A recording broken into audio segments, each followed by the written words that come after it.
안녕하세요. 대한민국 산업의 근간, 제조업에 한때 몸담았던 생산직 유튜버 김알파카입니다. 지금도 생산직과 거의 다름없는 일을 하고 있지만 예술하는 척하고 가오다시를 잡는 예술병에 걸린 유튜버이기도 합니다. 제 채널에 아까 낮에 어떤 분이 댓글을 남겨주셨어요.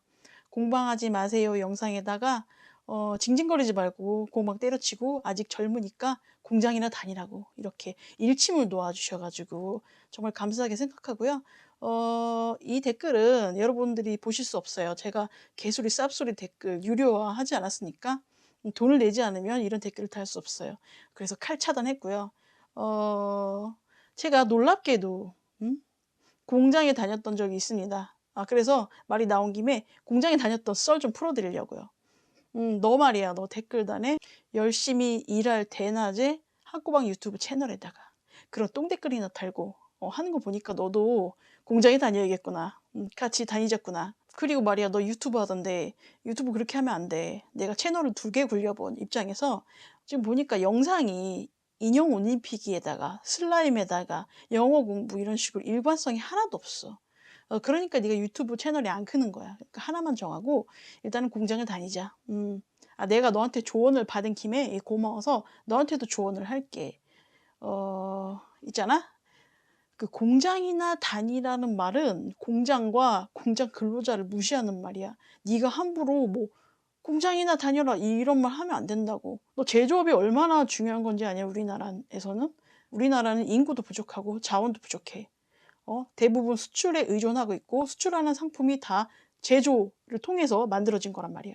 그러니까 주둥아리에 함부로 공장이 어째느니 저째느니 나불거리지 마. 내가 한때 공장 다녀본 입장에서 감히 공장에 대해서 함부로 얘기하지 마라, 진짜. 하대하지 말란 말이야. 이제 본격적인 공장 다닐 썰 얘기해 드릴게요. 제가 20대 후반 때 염세주의에 극에 달했을 때, 정말 사람이 싫고 세상이 싫었을 때 차라리 사람 말고 기계를 대하자 해가지고 제가 전자부품 만드는 그 공장에 들어갔어요. 그게 LG전자 테레비에 들어가는 부품이었는데 그 부품을 조달하는 중견기업에 파견 나가는, 그러니까 하청 뭐 이런 식이었는데 이게 타이틀은 정규직이었거든요. 그러니까 이런 근무 형태를 뭐 파견 근무라고 했나? 도급이라고 하나? 저 잘 모르겠거든요. 법적인 건 잘 모르겠는데 아무튼 이거는 내가 이렇게 받아야 할 인건비에서 몇 프로 수수료를 뜯어 쳐먹는 새끼들이 있다, 이렇게 생각하시면 되고요. 일단 채용 공고에 연봉이 3천이라고 나왔어요. 그래서 연봉 3천이면 그때가 한 15년 전? 15년 전 시세로 연봉 3천은 그래도 꽤 괜찮은 편이었어요. 그 제가 그것만 믿고 공장에 취직을 했단 말이죠. 연봉에 대해서 제가 미리 말씀드리겠습니다. 직업을 구하는데 연봉이 얼마나 중요해요. 그리고 여러분들 나처럼 돈 얘기 좋아하니까 돈 얘기 먼저 할게요. 그게 생산직이라고 다 같진 않거든요. 일단 대기업 생산직은 연봉이 훨씬 높고, 그 승진을 할 기회도 있어요. 그리고 대부분 이제 연봉이 좀 꽤 높은 편이니까 오래 다닌단 말이죠. 나머지 이제 중소기업이라든지 그 밑에 하청은 거의 최저시급을 받는다고 생각하시면 되고요. 그러니까 같은 생산직이라도 굉장히 차이가 커요. 제가 아는 애도 자기 동생이 대학교 안 갔고 그냥 대기업 생산직 들어가는데 쏠쏠하게 번다고 그러더라고요. 하지만 저는 하청을 들어갔기 때문에 그러고 보니 내가 일을 하고 보니 처음에 지시한 3천만 원은 개뻥이고, 거기 3천만 원을 받으려면 제가 잔업, 특근, 철야 이런 거를 기타 등등 해가지고 최대치를 뽑았을 때 연봉 3천을 받을 수가 있는 거였어요. 그러니까 다른 일을 한 거랑 월급은 별반 차이가 없었던 거죠. 제가 철야를 하고 되게 오버타임 해가지고 근무했는데 제일 많이 받은 게 180만 원이었거든요. 나머지 다른 달은 뭐 100만 원에서 130만 원 언저리 뭐 그쯤이었어요. 진짜 현타가 오는, 굉장히 힘들게 일했는데 현타가 왔습니다. 일단 뭐 생산직 뭐 짜치는 좀 많지만 제일 첫 번째 복장에서 짜쳐요. 여러분들 테레비 보면은 반도체 공장에서 우주복 같은 거 입고 사람들 일하잖아요. 저도 입었어요. 그게 방진복이라고 하는데 이렇게 머리 모자 쓰고 이렇게 온몸을 다 점프수트로 입는 그런 게 있는데 먼지가 달라붙지 않는 소재의 옷이거든요. 그 안에도 방진 소재의 옷을 입어요. 그 기지바지 같은 거에다가 위에 피케티 반팔 입었는데 그것도 방진 소재라고 해가지고 땀 흡수가 전혀 안 되는, 그래서 나이론 옷 같은 건 그냥 그 입을 수밖에 없었고, 그리고 신발도 착용을 했고요. 그 방진 팔찌라고 팔에 차는 게 또 따로 있었어요. 이게 복장이 이러면 문제가, 급동이 마려우면 큰일 나요. 그 옷을 입고 막 에어 샤워를 하고 들어가는 거거든요.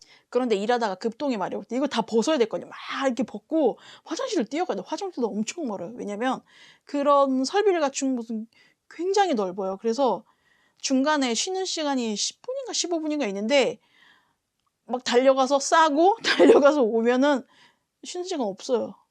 그냥 그것은 이제 간단한 용변을 해결하기 위한 그런 시간밖에 되지 않았고, 그리고 그 옷을 입고서는 함부로 쪼그려 앉고 그러면 안 됐어요. 막 몸을 만지거나 그렇게 해서도 안 됐고, 그러니까 하루 종일 불편한 복장으로 막 서서 일하니까 진짜 미치겠더라고요. 근데 마스크도 하거든요. 마스크도 방진 마스크로, 그러니까 눈만 내놓고 일을 하고 있는데, 그것도 그렇고 제가 치과에서도 일할 때도 그렇고 항상 마스크를 하루 종일 차고 일을 하니까 지금 저는 이 시국에 마스크 차는 게 그렇게 불편하진 않거든요. 저는 평생 이렇게 다니라고 해도 다닐 수 있어요. 그 다음 근무 형태. 근무 형태 이제 조별 근무라고 해서 조를 짜요.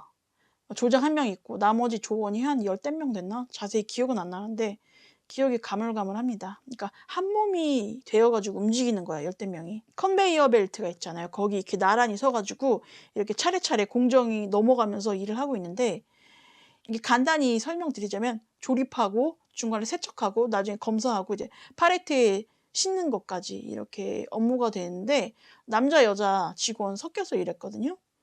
그리고 아까 제가 말했듯이 생리현상이 급할 때는 조장을 불러요. 조장은 이제 그 생산에 바로 뛰어들지 않고 그냥 그 관리만 하는데, 만약에 조원이 결근을 하거나 아니면은 급동이 마려웠다 그러면 이제 거기 대신 투입이 되는 것이고, 그러니까 이제 장염에 걸리면 서로 불편해져요. 엄청 불편해져요.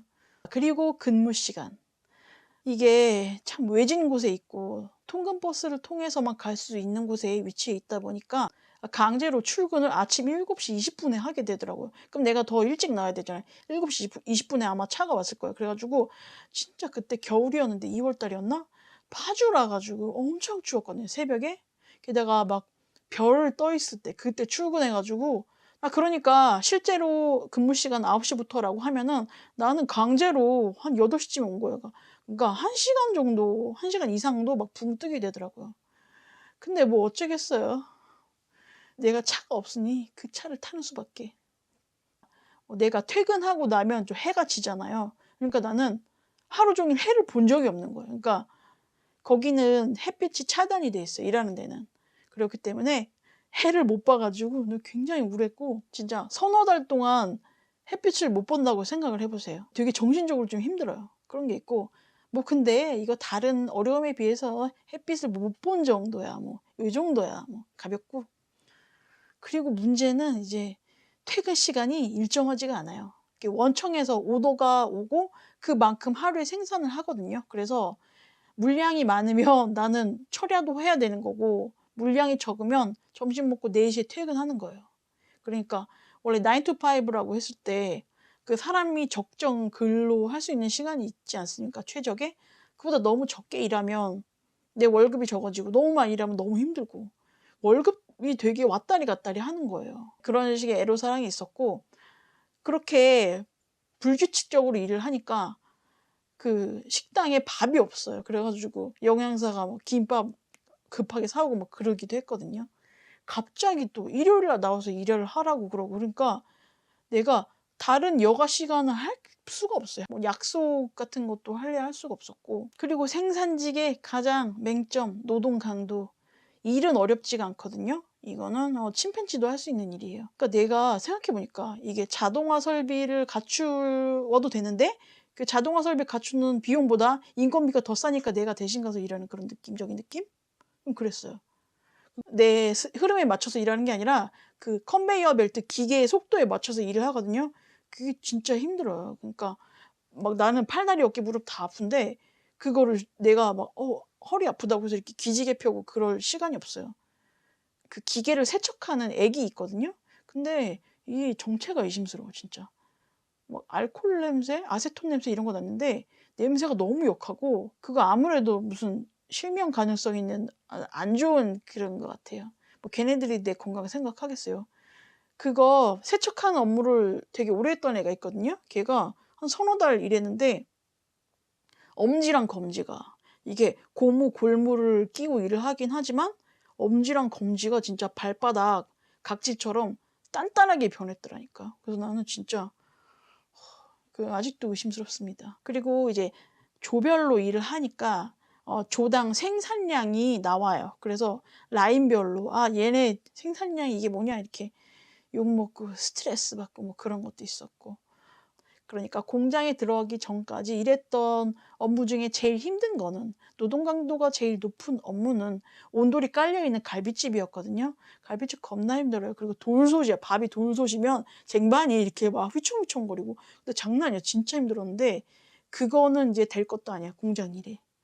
제가 퇴근하면 바로 취침을 했어요. 밥이고 뭐고 그냥 일 끝나면 와서 자고 일어나서 새벽 이렇게 눈 비비고 일어나서 일 나가고 주말에도 뭐 운이 좋으면 토요일 쉴 때도 있고 일요일 쉴 때도 있고 하긴 한데 진짜 그때는 16시간씩 잤어요. 제가 원래 좀 예민한 편이라서 잠을 잘 안 자는데 그때 너무 힘들어가지고 최대 16시간씩 막 잔 적도 있어요. 진짜 몸이 안 일으켜지는 거야. 막 몸이 안 아픈 데가 없이 그냥 몽둥이를 쳐 맞은 것 같아가지고 도저히 몸을 일으킬 수 없더라고요. 입사 초기에 감기에 걸렸는데 기침이 안 났더라고요. 그 4개월 동안 제가 기침을 하고 다녔어요. 그러니까 애들이 폐병 걸린 줄 알더라고요. 막 요즘에도 아직 폐결핵 안 없어졌다고 너 검사 받아야 되는 거 아니냐고 막 그런 얘기도 들었거든요. 제가 택배 상하차는 안 해봤거든요. 그래서 그거 다음으로 힘든 일이 공장이 아닐까 생각을 합니다. 그리고 제가 제 기준으로 뭐 힘들다 하는 게 아니라 동료 직원 중에 군대를 갔다 온 남자애들 많았죠. 군대에 갔다 온 애들끼리 남자애들끼리 얘기를 하면서 진짜 군대보다 빡세다 이런 얘기를 하더라니까요. 아니 군필자가 군대보다 빡세다고 하는데 그렇다면 굉장히 힘든 일이겠죠. 그리고 사고의 위험성도 있습니다. 제가 일을 하다가 우리 라인 아니고 다른 라인에서 컨베이어 벨트에 이제 손가락 절단 사고가 발생했었어요. 이건 실제예요. 그래서 정말 좀 아닌 것 같아 싶은 거예요. 그리고 인간관계, 공장 안에서 인간관계 정말 복잡합니다. 대부분 젊은 애들이거든요. 그래서 저는 되게 지금까지 살아오면서 직장 생활을 인간관계를 가장 원만하게 하지 않았나 뭐 그렇게 생각을 하고 뭐 자기들끼리 뭐 사귀기도 되게 잘 사귀더라고요. 저는 뭐 그렇진 않았지만 그리고 굉장히 구성원이 다양해요. 대학 나온 애도 있고 뭐 애아버지도 있고 굉장히 다양해요. 그리고 제가 약간 트러블이 있다면 조장하고 저기 사이가 안 좋았어요. 내가 워낙 고분고분하지가 않고 좀 성격이 별나잖아요. 그래가지고 트러블이 있었는데 그거를 어떤 식으로 일러 바쳤는지 그 조장이 남자였거든요. 그래서 그 윗사람한테 불려가가지고 당하고 왔습니다. 그 이후로 내가 퇴사를 해야겠다. 그러니까 결국에 저는 사람이 대하기 싫어서 기계만 대하려고 공장에 갔는데 인간관계가 더 밀접해졌어요. 여러분 공장에 가면요 사람들하고 더 가깝게 지낸답니다.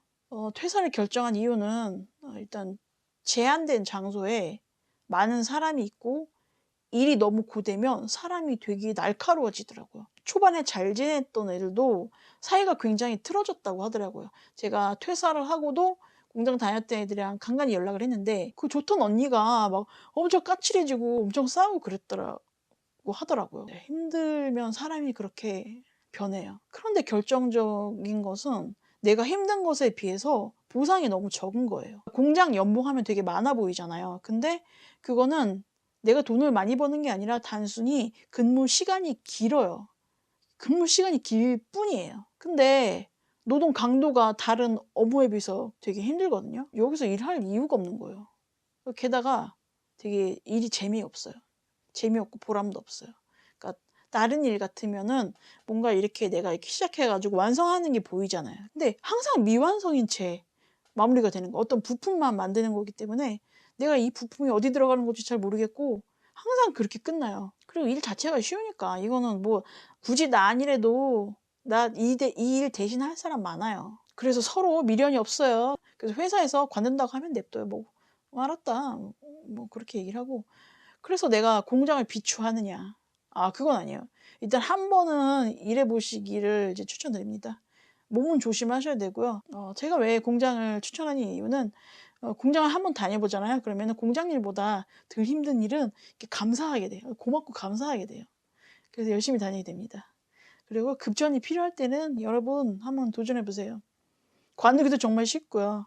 이게 일이 어렵지 않고 팔다리만 멀쩡하면은 여러분들은 이제 어느 정도 금액은 버실 수 있어요. 아무튼 여러분, 한국은 제조입니다.